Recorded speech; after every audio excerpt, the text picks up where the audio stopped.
കൊച്ചി കോർപ്പറേഷനിലെ മേയർ തെരഞ്ഞെടുപ്പുമായി ബന്ധപ്പെട്ട് കഴിഞ്ഞ ദിവസങ്ങളിലുണ്ടായ വിവാദങ്ങൾ ഏറെക്കുറെ ദീപ്തി മേരീസ് വർഗീസ് അത് മാധ്യമങ്ങളോട് ചില കാര്യങ്ങൾ പറഞ്ഞു.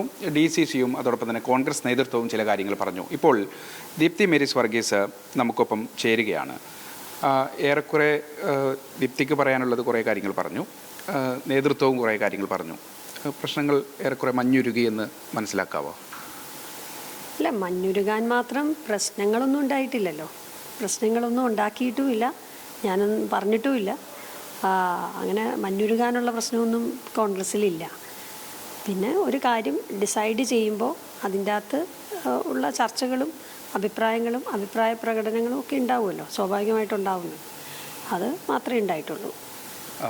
പുറത്തു വന്ന ചില വാർത്തകൾ, നേതൃത്വം ദീപ്തി മേരീസ് വർഗീസിന് MPC ചെയർമാൻ സ്ഥാനം ഓഫർ ചെയ്തു, ദീപ്തി അതിനോട് പ്രതികരിച്ചില്ല എന്നതുൾപ്പെടെ എന്താണ് അതിനകത്തുള്ളൊരു വസ്തുത? ഞാൻ ഈ സത്യത്തിൽ ഇത് അറിയുന്ന മാധ്യമങ്ങളിലൂടെ, എനിക്കറിയില്ല ഇത് ആരാ പറഞ്ഞതെന്ന് തന്നെ. അങ്ങനത്തെ ഒരു ചർച്ചയും ഉണ്ടായിട്ടില്ല, അങ്ങനെ എന്നോട് ആരും പറഞ്ഞിട്ടുമില്ല. അങ്ങനെ അത് അല്ലെങ്കിൽ തന്നെ ഇപ്പോൾ അത് ചർച്ച ചെയ്യേണ്ട ഒരു സാഹചര്യം പോലും ഇല്ലല്ലോ. അതെന്താ ഇപ്പോൾ ചർച്ച ചെയ്യേണ്ട ഒരു ആവശ്യം എന്താ ഉള്ളത്? ഇപ്പം നമ്മൾ ആകെ ചർച്ച ചെയ്യുന്നത് കൗൺസിൽമാർ ജയിച്ചു വരുന്നു, മേയർ തെരഞ്ഞെടുപ്പ്, ഇത് മാത്രമേ നമ്മൾ ചർച്ച ചെയ്യാവേണ്ട ഒരു കാര്യമുള്ളൂ. ഇതിപ്പോൾ ഇതെന്താ ഇപ്പോൾ ഇതിൻ്റെ ഒരു ആവശ്യം എന്താണെന്ന് തന്നെ എനിക്ക് മനസ്സിലാവുന്നില്ല. ഇപ്പോൾ ഇതായില്ലെങ്കിൽ ഉടനെ തന്നെ മറ്റെന്തെങ്കിലും എന്നൊക്കെ പറഞ്ഞിട്ട് അതൊന്നും ശരിയായ ഒരു രീതിയല്ല. അങ്ങനെ ആരെങ്കിലും അങ്ങനൊരു നറേറ്റീവ് ഉണ്ടാക്കാൻ ശ്രമിക്കുന്നുണ്ടെങ്കിൽ അത് ശരിയല്ല. ഇപ്പോൾ UDF ഭരണത്തിലേക്ക് കയറാൻ പോവുകയാണ്. കൗൺസിലർമാർ ഭൂരിപക്ഷം ജയിച്ചിരിക്കുന്നു. UDF നഗരസഭാ ഭരണത്തിലേക്ക് കയറാൻ പോകുന്നു. അത് മാത്രമേ ഇപ്പോൾ ചർച്ചയുള്ളൂ. മറ്റുള്ള വർഷങ്ങൾ കഴിഞ്ഞിട്ടുള്ള കാര്യങ്ങളോ മാസങ്ങൾ കഴിഞ്ഞിട്ടുള്ള കാര്യങ്ങളോ ഒന്നും ഇപ്പോൾ ചർച്ച ചെയ്യേണ്ട ആവശ്യമില്ലല്ലോ.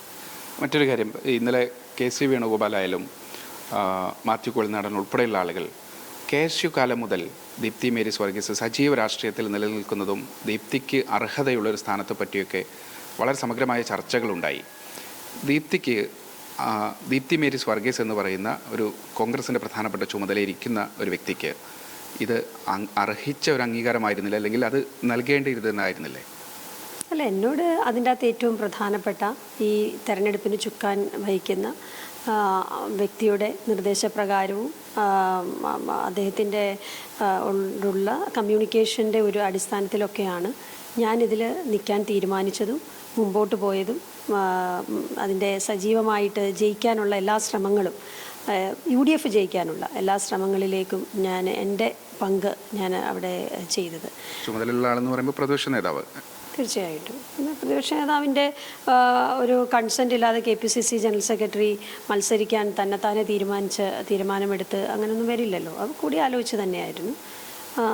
കൂടിയാലോചിച്ചാണ് വന്നത്, കൂടിയാലോചിച്ചാണ് പ്രവർത്തിച്ചത്. അപ്പം പ്രതിപക്ഷ നേതാവിൻ്റെ താല്പര്യത്തിനനുസരിച്ച് ഇപ്പോഴുള്ള ഈ മേയർ തെരഞ്ഞെടുപ്പ് വരുന്നു. അതങ്ങനെയല്ല.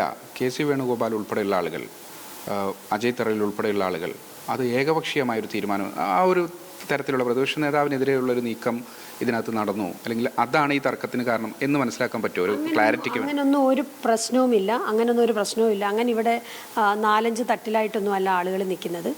എന്നോട് പറഞ്ഞു, ഞാൻ മത്സരിച്ച് ജയിച്ചിട്ടുണ്ട്. പിന്നെ തീരുമാനമെടുക്കേണ്ട കാര്യങ്ങളിൽ ഇപ്പോൾ തീരുമാനമെടുക്കുമെന്ന് സ്വാഭാവികമായിട്ടും ഒരു നാച്ചുറൽ ചോയ്സ് എന്ന നിലയിൽ വരുമെന്ന് ഞാൻ പ്രതീക്ഷിച്ചു. അത് വന്നില്ല. അത് വരാത്തത് എന്താണ് എന്നൊക്കെയുള്ള കാര്യം അത് തീരുമാനിച്ച ആളുകളാണ് പറയേണ്ടത്. ഞാൻ അതിനെപ്പറ്റി ഒന്നും പറയില്ല. എനിക്കതിനെപ്പറ്റി, ഞാൻ പറഞ്ഞല്ലോ ആദ്യം തന്നെ, എനിക്കതിനെപ്പറ്റി ഒന്നും പൊതുജന മധ്യത്തിൽ പറയാനില്ല. എനിക്ക് എന്തെങ്കിലും പറയാനുണ്ടെങ്കിൽ തന്നെ എന്നോട് അത് ഏൽപ്പിച്ച ആളോടോ അല്ലെങ്കിൽ പാർട്ടിയുടെ വേദികളിലോ മാത്രമേ ഞാൻ പറയുള്ളൂ. അതിനർത്ഥം കുറെ കൂടി കാര്യങ്ങൾ ഗൗരവമായി തന്നെ പാർട്ടിയുടെ ശ്രദ്ധയിൽപ്പെടുത്താനുണ്ട് എന്നല്ലേ? അങ്ങനെയല്ല. അതായത് നമുക്ക് പാർട്ടിയുടെ ഉള്ളിൽ പറയേണ്ട കാര്യങ്ങളുമുണ്ട്, വെളിയിൽ പറയേണ്ട കാര്യങ്ങളുമുണ്ട്. അതൊരു സംഘടനാ പ്രവർത്തക എന്നുള്ള നിലയ്ക്ക് അത് എല്ലാവർക്കും അത് മനസ്സിലാവുന്ന കാര്യമാണല്ലോ. അപ്പോൾ അകത്ത് പറയാനുള്ളത് അകത്തേ പറയാൻ പറ്റുള്ളൂ. അല്ലാതെ ഇതിൻ്റെ അകത്ത് മറ്റ് കൺഫ്യൂഷൻസോ കാര്യങ്ങളോ ഒന്നുമില്ല. എന്നോട് തന്ന നിർദ്ദേശപ്രകാരം തന്നെയാണ് ഞാൻ മത്സരിച്ചത്. അതെനിക്ക് ഉറപ്പായി പറയാൻ പറ്റും. മറ്റൊരു കാര്യം, ഇപ്പം ഏറെക്കുറെ ഇപ്പം മാഡം പറഞ്ഞതുപോലെ മാഡം പറയാനുള്ളത് പറഞ്ഞു, നേതൃത്വം പറഞ്ഞു, ഏറെക്കുറെ കഴിഞ്ഞ ഒരു ചാപ്റ്ററാണെന്ന് മനസ്സിലാക്കാം. പക്ഷേ എങ്കിൽ പോലും അതിൻ്റെ ബന്ധപ്പെട്ട ആളുകളിൽ ആ ഫോറങ്ങളിൽ അത് പറയും. എന്നാൽ പോലും ഇപ്പോൾ ഉണ്ടായിട്ടുള്ള ഈ അസ്വാരസ്യങ്ങൾ അത് കൗൺസിലിൻ്റെ മുന്നോട്ട് പോക്കിനെ ഏതെങ്കിലും തരത്തിൽ ബാധിക്കുമോ? അതല്ല ഏറ്റവും നല്ല രീതിയിൽ തന്നെ ഇതുവരെയുള്ളതുപോലെ മുന്നിൽ നിന്ന് തന്നെ ദീപ്തിയുടെ ഒരു സംഘടനാ പ്രവർത്തനം ഒക്കെ ഉണ്ടാവുമോ? ഞാൻ കഴിഞ്ഞ കൗൺസിലിലും ഉണ്ടായിരുന്നു. കഴിഞ്ഞ കൗൺസിലിലും ഞാൻ KPCL സെക്രട്ടറി ആയിരുന്നു. പ്രതിപക്ഷ നേതാവ് മറ്റൊരാളായിരുന്നു. ഞാൻ KPCL സെക്രട്ടറി എന്നുള്ള നിലയ്ക്ക് എല്ലാവിധ സഹകരണവും നേതൃത്വവും കൊടുത്തിരുന്നു. ഇനിയും അങ്ങനെ തന്നെ ആയിരിക്കും കൊടുക്കുക. അതിനകത്തൊന്നും ഒരു മാറ്റമില്ല. അതൊക്കെ നമ്മുടെ സംഘടന പൊളിറ്റിക്സ് ആണ്. അത് പാർട്ടിക്ക് വേണ്ടി നിലനിൽക്കുക എന്നുള്ളത് തന്നെയാണ്. തീർച്ചയായിട്ടും ഇപ്പോൾ ഇതിൻ്റെ അകത്ത് വന്നിരിക്കുന്ന ഒത്തിരി ആളുകൾ പുതിയ അംഗങ്ങളുണ്ട്, പുതിയതായിട്ട് വന്ന അംഗങ്ങളുണ്ട്, ഒന്നോ രണ്ടോ തവണ ആയിട്ടുള്ള അംഗങ്ങളുണ്ട്. പാർട്ടിയിൽ പിന്നെ പാർട്ടിയുടെ ഒരു ഹൈറാർക്കി നോക്കി പാർട്ടിയുടെ പോസ്റ്റ് വെച്ചിട്ട് നോക്കാനാണെങ്കിൽ ഒരു സീനിയർ ഞാൻ തന്നെ ആയിരിക്കും. അതുകൊണ്ട് തന്നെ ആ സീനിയോറിറ്റി ഞാൻ ഉപയോഗിക്കാൻ പോകുന്നത് അവരോടുള്ള എല്ലാ സഹകരണങ്ങളും അവർക്കുള്ള എല്ലാ പ്രൊട്ടക്ഷനും സംഘടനാ തലത്തിലുള്ള എല്ലാ പ്രൊട്ടക്ഷനും ആ കൗൺസിൽ അംഗങ്ങൾക്ക് കൊടുത്തുകൊണ്ടായിരിക്കും.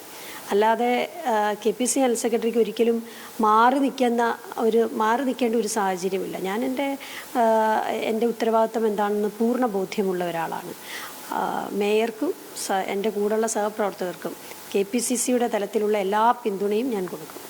ഒപ്പം തന്നെ ഇന്നലെ വേണുഗോപാൽ പറഞ്ഞത് KPCC നിരീക്ഷകൻ പങ്കെടുത്ത് ഒരു തീരുമാനത്തിലെത്തണം എന്നൊരു നിർദ്ദേശം തന്നെ ഇല്ല എന്നാണ്.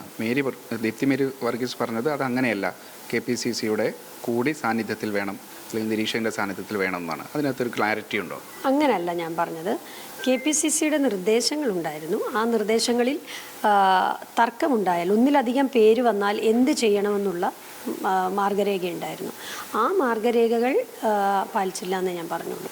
ഒന്നിലധികം ആൾ വന്നു കഴിഞ്ഞാൽ അത് തീരുമാനമെടുക്കാൻ ബുദ്ധിമുട്ടുണ്ടെങ്കിൽ അത് KPCCക്ക് വിടുക എന്നുള്ളതുണ്ട്.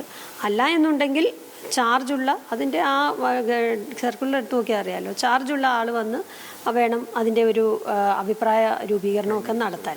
അപ്പോൾ അത് മാത്രമല്ല, എപ്പോഴും നമ്മൾ രഹസ്യമായി അവരുടെ അഭിപ്രായം രേഖപ്പെടുത്താനുള്ള ഒരു അവസരം കൊടുത്താൽ മാത്രമേ സ്വതന്ത്രമായി അവർക്ക് ചെയ്യാൻ പറ്റുള്ളൂ. ആ സ്വതന്ത്രമായി ചെയ്യാനുള്ള അവസരം ചെയ്തിരുന്നെങ്കിൽ തീർച്ചയായിട്ടും എനിക്ക് വളരെ കോൺഫിഡൻസ് ഉണ്ട്, ഏറ്റവും അധികം പിന്തുണ എനിക്ക് ലഭിക്കുമായിരുന്നു എന്നുള്ളത്.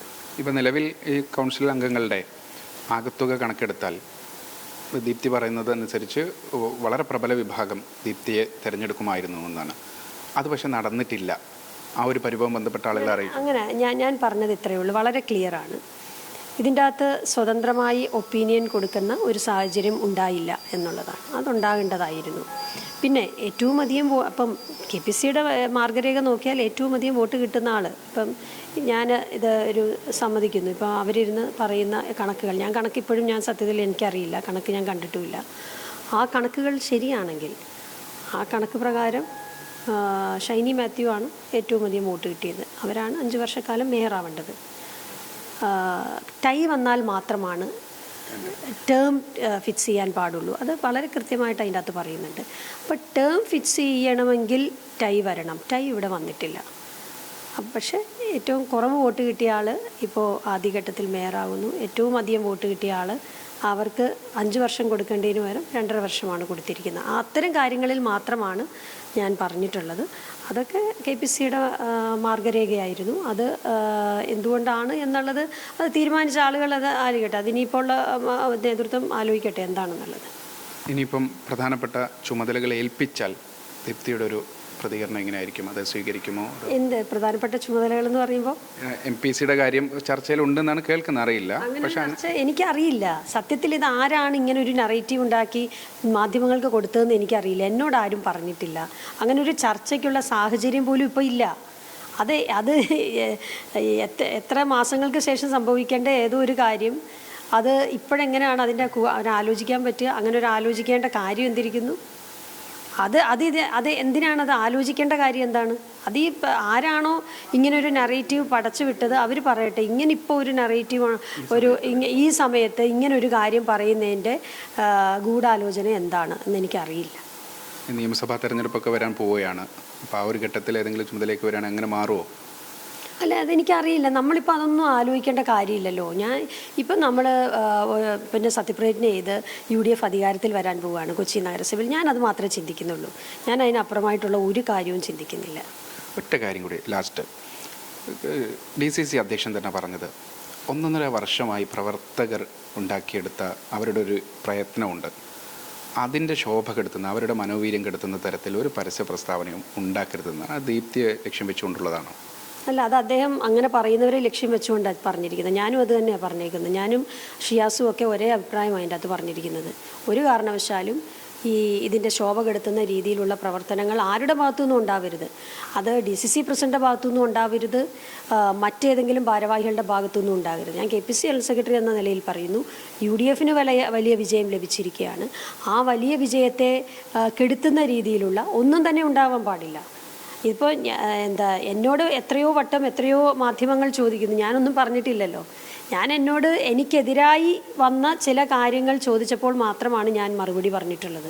അല്ലാതെ ഞാൻ ഇതിൻ്റെ അകത്ത് ഒരു തരത്തിലുള്ള മോശമായ മറുപടിയോ ഒന്നും പറഞ്ഞിട്ടില്ല, ഞാൻ പറയില്ല. കാരണം ഞാൻ KPC ജനറൽ സെക്രട്ടറി ആയതുകൊണ്ടാണ്.